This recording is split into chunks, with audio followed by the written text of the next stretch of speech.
كرة ملعوبة توصل للأمام وكرة تتخلص والكرة في الهدف الأول. الهدف الأول لمنتخب طاجيكستان من نفس اللاعب اللي صوب في الكرة الماضية، أومر بيوف، لاعب اللي يصوب تصويبة أولى والتصويبة الثانية تذهب للشباك لهدف أول لمنتخب طاجيكستان. هذه الكرة وهذه تفويت الكرة الماضية وكرة توصل للشباك لهدف أول لمصلحة منتخب طاجيكستان. هدف أول في الدقائق الأولى، 9 دقائق فقط ليعلن الصاصي. يا سلام يا علاء، يا سلام يا الصاصي، واحدة كرة لليمن ممكن التسديد والكرة ملعوبة من الجهة اليمين والكرة عندها جول جول جول جول.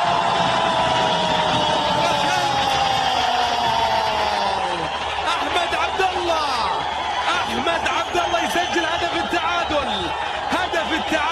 تحرك الجمهور. عبد الواسع يحاول يمر ويعدي ويعرض ولكن الكرة بتمر خطيرة على الصاصي.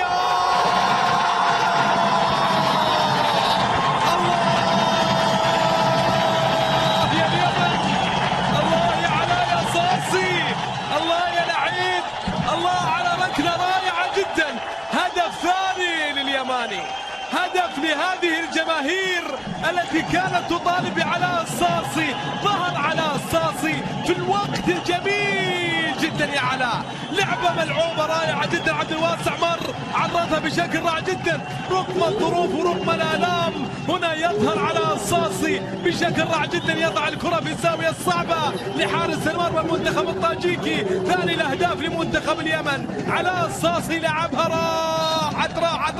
راحت في الزاوية الصعبة جدا وبالتالي كرة بتمر الهدف الثاني للمنتخب اليمني. اليمن